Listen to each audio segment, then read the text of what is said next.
welcome to another episode of Behind the Manuscript. Today I'm really excited to be speaking to my dear friend Kim Williams, who is talking to us from beautiful northern Queensland in Australia. Kim is a spirited leader, she is a woman of woo, and she is a channeler of messages from the divine powers. So we're going to be talking about all things woo-woo and writing today.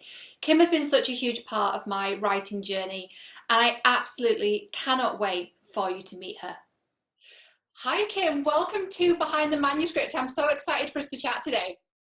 Thank you very much for the invitation, Cheryl. I'm absolutely chuffed. I'm so excited. I was like running around this morning and I was like thinking of all these things that we can talk about, and I know that we're going to really help a lot of people, and we're going to talk woo and writing. So you're a very good friend of mine, and we talk privately all the time about writing and woo, and 2 years ago this is something that I really wasn't open to at all. So I know there's going to be some writers watching who are kind of curious and ready to kind of get their feet wet with woo. But before we dive in, what would you explain to us, what is woo and what does it even involve? Okay, for me, woo is an amazing umbrella word that we use for that which we can't quite explain. We know it's an energy, it's a feel, it's a vibration, but it's not a hippie word. So it's a really fun, light way of being able to explain, honestly, that which you can't necessarily pin down with a normal answer. Got it. So it's things that you feel or you intuitively know, but you can't explain with like black and white facts. Very much so. Now, when we first started talking, one of the first the kind of face-to-face, if you will, chats that we had, you mentioned automatic writing, and it's something that I'd been doing, and I had no idea what automatic writing even was. And when you explained it to me, I went, "Oh shit, is that where it's coming from?" And so it was massive for me, actually. So would you explain what is automatic writing? Okay, so without going into way too much detail, because I like to keep it nice and practical and easy, automatic writing is basically tapping into an energy, which is, it's almost as if it taps into that universal energy, or what we can call our higher self or our inner advisor, because she knows the stories. And what it is when we tap into that, we are allowing ourselves to channel the story through us. Okay, so it's not that we've taken a back seat, or, you know, when you think channeling, you think traditionally your eyes are going to roll in the back of your head and you're going to speak in tongues. That doesn't happen. I can assure you, it's not like that at all. It's almost as if you've pulled the information out of somewhere. You have no idea where the hell the information's come from, but it's so good and the feels, it's just right. I'm getting feelings as you say that, because I'm like, yes, like, this is exactly how I write. And when you first explained that to me, you've explained it so succinctly and so beautifully here, thank you. I know that's really going to resonate with a lot of writers. When you first explained that to me, I was like, oh, I write like that like 90% of the time. And you went, you do realise, honey, that's not normal. And we had a good giggle about it, because I was like, oh, wait a second, there's something more here. And then, you know, I started tugging at the thread on the tapestry, and it all kind of came undone, and I, you know, started my journey of woo with you, which has been amazing. So that's automatic writing. So if a writer is listening to this and they're like, you know, I do that sometimes, but like, how do I get into more of that flow? Because that is the magical space we all love to write in. So how does someone get into that state? It's about allowing yourself to step back and out of the control seat, okay? It really is. It's about knowing that when you allow your inner advisor or your higher self, or that, you know, to become the channel for the information that's coming through, nothing is going to happen to you. You are just becoming a tool for the divine to be able to get the message and the story out. Beautiful. Now, I'm going to come out of the woo closet a little bit, and I know we talked about this privately before we started recording. We had a conversation in which you said these words to me regarding my character, Devon Fairweather from Angel of the Night. You sat there and you said, he's been here before. And I got goosebumps all over my body, and I started crying, and I was doing like the ugly crying. We were both like laughing and crying, laughing and crying. Because when you said that to me, it hit me like a thunderbolt, because I knew it was true. And that's what's so beautiful about the work that you do. You're not someone that like tries to predict or steer someone in a different direction. You just give people confirmation of what they already know. And I heard that, and again, it was kind of an oh shit moment where I sort of went, yeah, Devon's been here before. And between us, we kind of theorized, you know, what time period he was from, and we kind of reached the conclusion of what we thought was the scoop. And that's just completely, I don't think it's too dramatic to say, has revolutionized my writing, because I understood, I'm like, well, that's where it's coming from. Devon he's a soul that's been here before, I think is the words that you use. Yes. And so knowing that, there's going to be some people who are very analytical, very academic about writing, and are going to be like, this is not for me. And I would encourage people to try on any information, see if it fits. If it doesn't fit, throw it out by all means. But for that writer that's watching this and they're going, well, I'm writing about this leader of a clan in the Highlands of Scotland in the 1800s, and I damn well know he's channeled.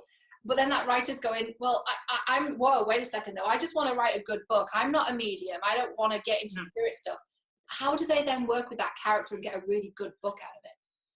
Okay, it's not about working with spirit stuff. Okay, so throw that connotation well and truly out the window.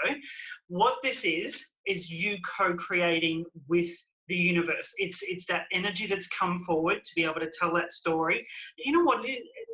Devon is the perfect example, that saucy, sassy gentleman that we have. I know you've been in conversations with him too, and I'd like to share a story in a minute, but go ahead.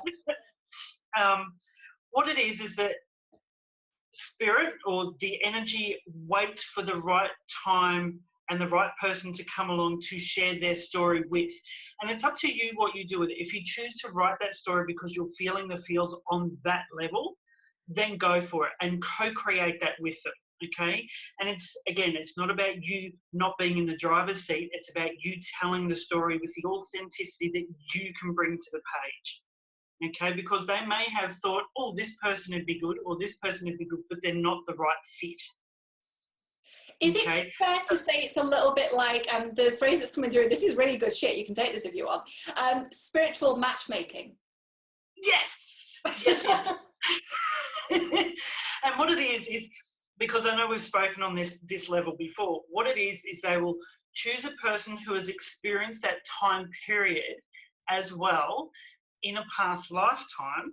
There's a little bit of woo there for some who may not quite get it yet, and that's okay. You don't have to, just let it sit. You've experienced that time period that they're here to have you write about, which is why you can sense what it would be like, you know, the mobsters and moles type thing, or whatever, the mafia side of things that you've done with Devon. And I know that there's more characters that are going to come forward with that. You can feel those feels because you know that time period. Every single fibre in your being is saying, I have experienced and I have lived this. And I think sometimes for people that perhaps are not as kind of as woo versed as we are, it's not even, they don't even consciously know they've experienced it, but they just know they love it. They're like, God, I just love the Victorian era. And I don't know why, but like I, for example, went to this beautiful place called Dennis Service House in London, which was, they called it an art installation, but what it was this house that was decked out completely in, actually it was the Georgian era, as someone very hoitily corrected me in the lineup to get in. It was the Georgian era, not the Victorian era, but nevertheless, we walked in and it was as if the occupants had just left. And you know, there were chairs pulled out, there was laundry there was a fire going. And it was like, I've got chills all over my body as I talk about this. It was like, I felt like I just walked into like an old auntie's house, and I could play around and I could, like, you know, cook a rabbit on the stove. And I don't even eat rabbit. You know what I mean? But I walked in there and I'm like, I know this. I know. Yeah, you stepped into what is familiar. And that's what it is. It's about the familiarity of that time period. It's the familiarity with the kind of characters that you're writing about and for, because you're bringing their story to paper. Absolutely. So for you to be able to experience that was, I remember you texting me about that and I went, oh my God, even I got chills on that one. That was amazing. Yeah, and I was like walking around and everyone's kind of whispering to each other and I'm like, it's meant to be silent. And I was like in the moment, like trying not to cry. I was like a complete mess. With all the messages walking by, and I was like, I just had the best experience. It's like my museum story from, Yeah. Totally. Yeah. So So I that's think the perfect. message that we want writers to take away there is it's a familiarity or a fascination with a certain time period, and that's usually a pointer of what you should be writing about. So follow those breadcrumbs. Very much so. And it's also, you know what, the beginning of it is that you'll find yourself drawn to those time periods because you just have a fascination for them. You may have found over the last 10 to 15 years that you're drawn to specific. All right, so for me, I've always loved history on the Tudors and the priestesses and the druidesses and all of that kind of stuff. And I could never quite figure out why I was drawn to that until, you know, 5 or 6 years ago, I got right back into all of the woo kind of stuff. And I went, oh my gosh, I've got connections to that time period. So that's, have a look at what you're drawn to. Have a look at what fascinates you. There's your clues. Absolutely. And you mentioned before kind of the mobs and moles of the 30s. I realised when I was writing the book, and again, and I think we've had our third oh shit moment of our chat here. There was another oh shit moment. So I was like, it's not just Devon I'm channeling. Mike is channeled. He's some kind of gangster from Manchester that's passed recently. Like, I know that for a fact. I love Mike to bits. He's a real salt of the earth guy, even though he's kind of a gangster. He's kind of cool. But then Frankie frightened me.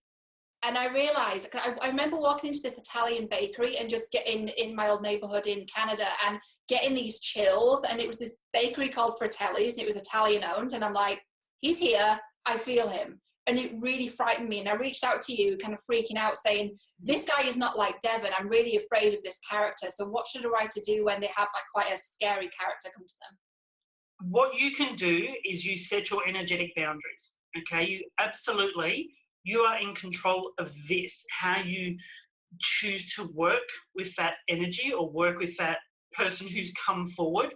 You can set the guidelines and the rules. And by doing that, it means if you're not the right person and they're not getting the things that they need out of you, they will find another writer. Okay? So it's not about wanting to scare you. It's just that you have, I'm sorry to say it this way, you have to be ballsy enough to turn around and say, your energy is not a match for me. This isn't it, and this is the spiritual matchmaker stuff. Okay, this is where you can turn around and say, I'm not your writer. And I wish you luck in finding the right person for you, but that is not me. Yeah, and I think with me, Frankie was always a little bit, he wanted a bigger role, and then I've got Devon competing, and I'm like, okay, guys, you're going to have to just sort this out yourselves. And there was a bit of kind of spiritual, kind of like, I'd say, kind of alpha male stuff going on between them of who was taking the lead. So that can definitely happen. Before we close, I just want to share your story about communicating with Devon, because I think this is another confirmation that you're speaking to a character who has been here before. When you work with someone like you, and you had this experience where you were talking to a friend who said, I've got this guy coming through and he's from this time period, and you said, is he wearing this, this and this? And she said, yeah. And you said, well, you can tell Devon that you can go direct to Cheryl and not to me. So yeah, I just want your take on that. What it is that those of us who are open to this, and everyone comes along the path and on the journey at different periods. So don't think that you have to rush into doing this to be able to get your story out there. Allow it to unfold in something that we refer to as divine timing. It's going to happen when it's meant to, not when you push and have your 4-year-old tansy saying, I want this over and done with now, so you can just get the hells off that way because you're not, this isn't it for me. Allow it to come out the way it's meant to, and don't push yourself with regards to channeling the woo side of it, okay? Just write some notes to start with, and that's where the automatic writing thing comes into.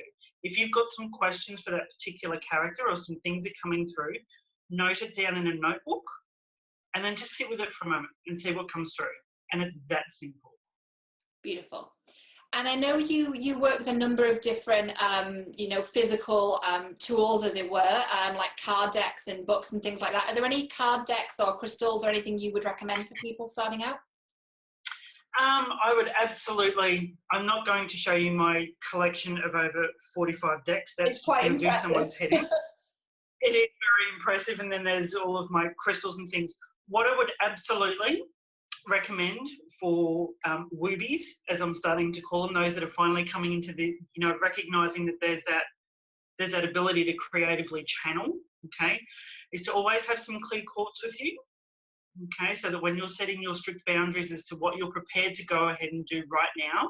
This is clear quartz for those that haven't seen one before. This is clear quartz. That's it. Grab yourself some clear quartz and have that close by. You can also set your boundaries, your energetic boundaries. Absolutely do that. And it's about the intention that you put behind it. Okay, so don't think that you have to have 50,000 different tools to be able to do it. Your greatest weapon is your word. Okay? Ooh. So, no. Your greatest weapon is your word, because your words are like a wand, and the intention you put behind it is what's going to make it come about or put your boundaries in place. So there's clear quartz, put your boundaries in place. If you want to grab yourself a card deck to be able to just have a bit of a play and get a bit of a feel for them and confirmation and validation of messages coming through, any Doreen Virtue one, she's amazing. And they're very simple to work with. Don't start with tarot decks first, just go with your angels and your guides. Beautiful. And that's also that really beautiful light-based energy. Now, I'll put some links down below on the page as well with regards to those Doreen decks. There's a beautiful Archangel one, and there's Arch Angel Gabriel, who is kind of my homie when it comes to writing. So this one, ooh. Yeah, no, I was just going to say, this is the go-to deck for creatives. It's beautiful. Gabriel, yeah. Amazing. Amazing. Finally, where can people find you on the internet? Okay, you can find me at kimwilliams.rocks. That's my web address, if you'd like to. You can also come and find me at Kim Williams Flourish R&R over on Facebook, and Flourish Kim Williams, I think it is, on Instagram. And just come by and say hello. Pop up and say hello in my feed and all of that kind of stuff. I'm always more than happy to help and share any woo wisdom that comes through. Amazing. Amazing. Thank you so much, Kim. I've absolutely loved talking to you. Thank you very much for your time, honey. It's been an absolute pleasure. Thank you for watching Behind the Manuscript. I hope you enjoyed this week's episode. If you want to be updated when we have new episodes available, make sure to subscribe. Kim also has a really beautiful membership program that I myself am a part of because it's absolutely gorgeous. It's called Woo Warriors, and the membership only opens once a year and it's closing on February 8th. So the links are down below if that's something that would serve you. Thank you for watching, and we'll see you next time.